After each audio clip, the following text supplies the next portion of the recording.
Assalamualaikum warahmatullahi wabarakatuh. Apa kabar anak-anakku semuanya? Alhamdulillah berjumpa kembali bersama Pak Den.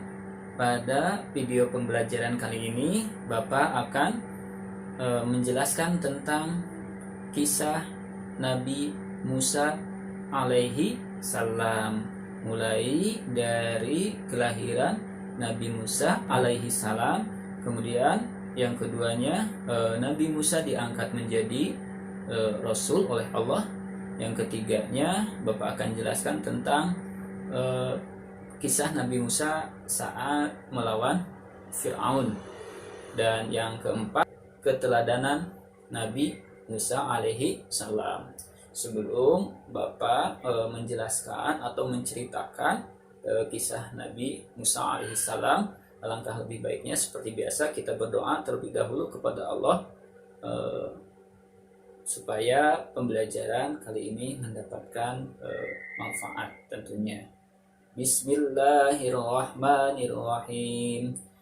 Rabbi zidni ilman warzuqni fahman birahmatika ya arhamar rahimin.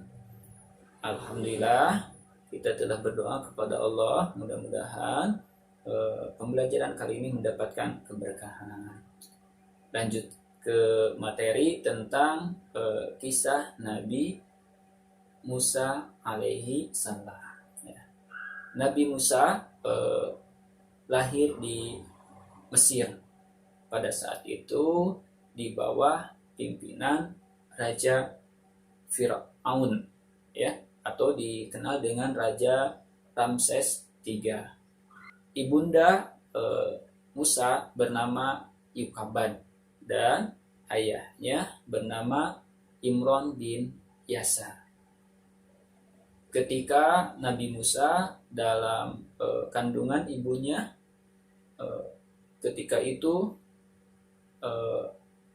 di kerajaan Fir'aun ada sebuah peraturan bahwa setiap bayi laki-laki maka harus dibunuh. Begitu kejamnya ketika itu, karena Fir'aun ketika itu percaya kepada ahli nujum bahwa suatu saat kerajaannya akan ada yang meruntuhkannya, akan ada yang menghancurkannya, yaitu seorang anak laki-laki ketika sudah besar, sehingga semua bayi laki-laki ketika itu wajib dibunuh. Pada saat itu ibunda Musa Yukabad sudah saatnya melahirkan seorang bayi. Beliau merasa ketakutan, takut bayinya adalah seorang laki-laki, sehingga ketika Yukabad mau melahirkan dia bersembunyi-sembunyi.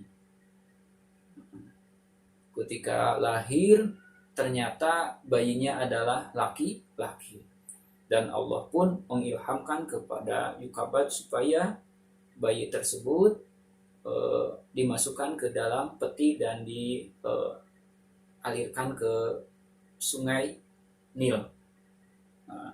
Tidak berpikir lama, karena dikhawatirkan kalau ketahuan oleh pengikut Fir'aun ketika itu, tentara Fir'aun, bayi tersebut akan dibunuhnya. Maka bayi tersebut yang diberi nama Musa dimasukkan ke dalam peti dan dihanyutkan ke sungai Nil. Atas izin Allah, bayi tersebut hidup dan selamat.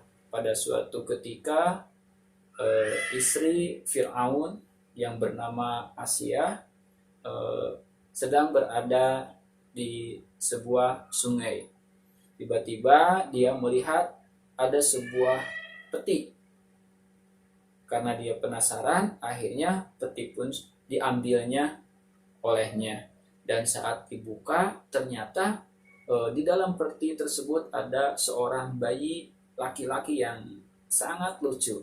Dan dia sangat senang melihat bayi tersebut, sehingga Asia pun ingin merawat dan memelihara bayi tersebut hingga besar. Musa dibawalah ke kerajaan Fir'aun. Ketika itu Fir'aun tentunya marah karena melihat bayi, ditakutkan bayi tersebut kelak akan mengambil atau menghancurkan kerajaannya. Ketika hendak dibunuh, Asia membujuk Fir'aun agar bayi ini tetap hidup dan tetap tumbuh besar. Karena bujukan dari istrinya, akhirnya Fir'aun pun juga mengabulkan keinginan istrinya karena istrinya sangat senang terhadap bayi tersebut. Nah, ketika Musa masih bayi, tentunya ingin menyusui, ya, dan Fir'aun pun juga mencari wanita-wanita siapa yang bisa menyusui bayi ini, tentunya akan diberi upah yang cukup besar. Tapi tidak ada satupun sampai terdengarlah kepada Ibunda Musa Yukabat. Ibunda Musa pergi ke kerajaan Fir'aun ketika itu dan dia mau mencoba menyusui bayi tersebut. Pas dilihat dia merasa kaget. Nah, dia ingat bahwa bayi ini adalah anaknya, sehingga Musa pun mau menyusui terhadap Yukabat karena itu adalah ibunya. Nah, tapi tentunya Yukabat merahasiakan bahwa dia seorang ibunya, dikhawatirkan kalau ketahuan bisa berbahaya, ya, bisa berbahaya tentunya. Sampai Musa pun tumbuh besar di bawah asuhan Asia, istrinya Fir'aun. Setelah dewasa, Musa hendak jalan-jalan keluar kerajaannya.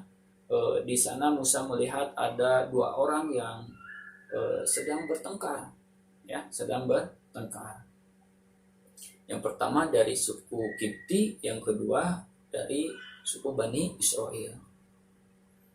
Nabi Musa berusaha melerai kedua orang tersebut yang bertengkar, tapi mereka tidak mau dan tetap bertengkar keduanya.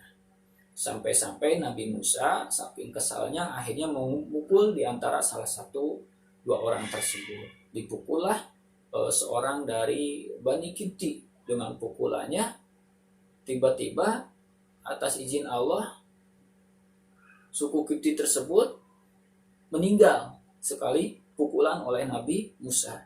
Nabi Musa pun kaget dan dia menyadari perbuatan tersebut adalah salah karena sudah menghilangkan nyawa seseorang. Apalagi suku Kipti ini adalah suku Fir'aun, ya, suku Fir'aun. Peristiwa tersebut sampai terdengar oleh Fir'aun dan Fir'aun pun tentunya marah karena yang meninggal dari golongannya, sehingga Nabi Musa pergi dari kerajaan Fir'aun tersebut, ya, dari Mesir. Di sana Musa menuju ke negeri Madian. Nah, di negeri Madian Nabi Musa bertemu dengan Nabi Syuaib. Di sana menceritakan tentang kisahnya ketika di Mesir, sehingga di Madian Nabi Musa mendapat kerjaan mengembala kambing Nabi Syuaib. Bahkan Nabi Musa menikahi salah satu putrinya Nabi Syuaib, dan sebagai maharnya Nabi Musa mengembala kambing Nabi Syuaib selama 10 tahun ketika itu. Pada suatu ketika Nabi Musa hendak berjalan-jalan di suatu tempat bersama istrinya.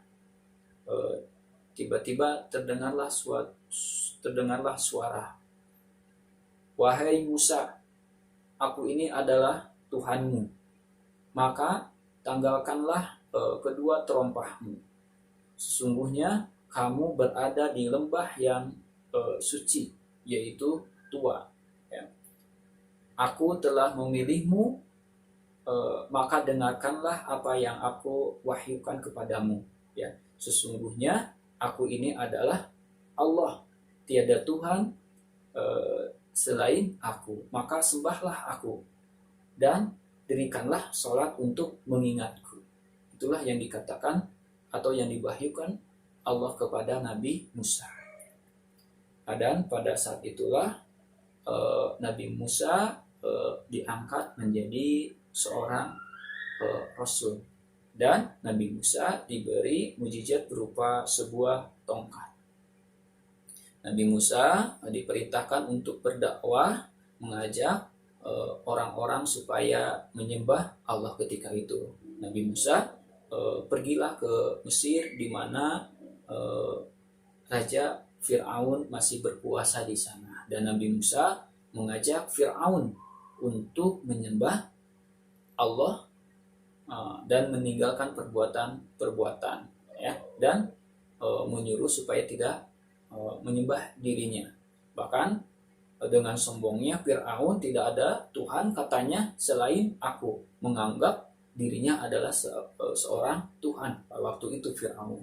Bahkan bahkan Fir'aun pun juga menantang supaya Musa membuktikan bahwa dirinya seorang rasul. Ketika itu Nabi Musa mengeluarkan tongkatnya, melemparkannya tongkatnya ke depan Fir'aun, dan berubahlah tongkat itu menjadi seekor ular yang cukup besar.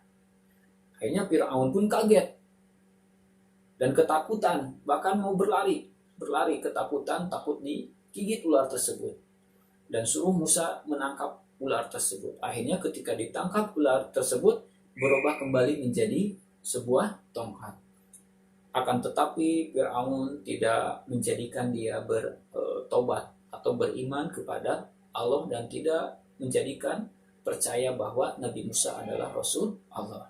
Sehingga Fir'aun pun juga meminta bukti kembali kepada Nabi Musa. Coba saya pengen bukti kembali, kata Fir'aun. Akhirnya Nabi Musa memasukkan tangannya ke dalam sakunya dan dikeluarkannya lagi. Tangannya menjadi putih dan bercahaya, sehingga sinarnya bisa kelihatan oleh Fir'aun, dan Nabi Musa ketika itu sangat berkilau, ya, sangat bersinar, tangannya itu menjadi putih, ya. Masih tetap Fir'aun tidak mau beriman kepada Nabi Musa.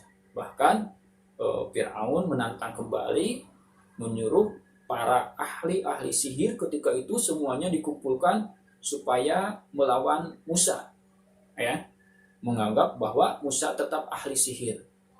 Akhirnya dikumpullah semua ahli sihir ketika itu di sebuah lapangan yang cukup luas. Para ahli sihir itu membuat tali, ya, tali temali, dilemparkan ke lapangan. Jadilah tali-tali tersebut ular yang kecil-kecil, banyak, ya, cukup banyak ular-ular. Sedangkan silahkan kamu Musa, lemparkanlah tongkatmu. Akhirnya Musa melemparkan tongkat. Jadilah tongkat menjadi seekor ular yang cukup besar, dan ular-ular yang dibikin oleh ahli sihir tersebut dimakannya oleh ular Nabi Musa. Sehingga para ahli sihir ketika itu kaget, dan banyak sekali di antara mereka beriman, percaya bahwa Nabi Musa adalah Rasul Allah, sehingga mereka beriman. Dengan banyaknya beriman, para ahli sihir membuat geram Fir'aun tersebut, ya, bahkan berencana untuk membunuh Nabi Musa dan para pengikutnya yang sudah beriman kepada Nabi Musa. Sehingga dalam situasi tersebut Nabi Musa berencana meninggalkan negeri Mesir tersebut.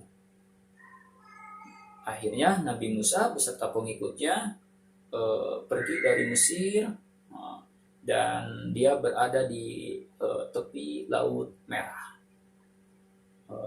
Terdengar oleh Fir'aun dan pasukannya bahwa Nabi Musa berada di tepi Laut Merah. Akhirnya pasukan Fir'aun menyusul Nabi Musa dan ingin membunuh Musa dan pengikutnya. Karena di hadapannya laut yang cukup luas, akhirnya Musa tidak bisa berbuat, tidak bisa melintasi ketika itu karena belum turun wahyu dari Allah.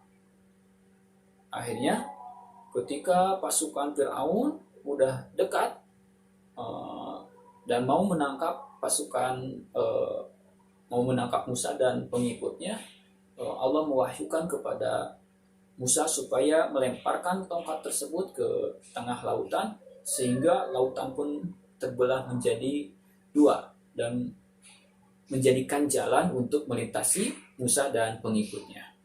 Akhirnya Musa dan pengikutnya melintasi lautan yang terbelah menjadi dua tersebut sampai di tepi.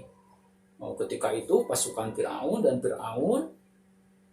menyusul Musa, menyusul Musa mengejarnya. Ketika berada di tengah-tengah lautan, sedangkan Musa sudah sampai ke tepinya, Musa memukulkan kembali tongkatnya ke laut tersebut, dan air yang tadinya terbelah menjadi bersatu kembali, dan matilah para pasukan Firaun dan Firaun itu sendiri di Laut Merah. Itulah yang bisa Bapak sampaikan pada pertemuan kali ini tentang kisah Nabi Musa alaihi wassalam.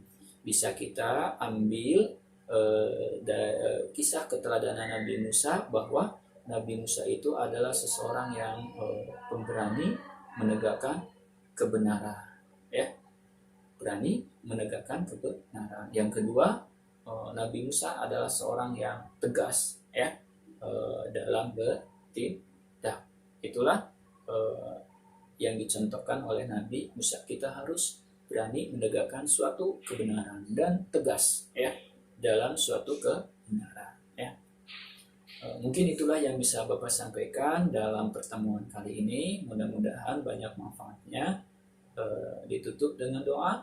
Akhirul kalam. Wabillahi taufiq wal hidayah. Wassalamualaikum warahmatullahi wabarakatuh.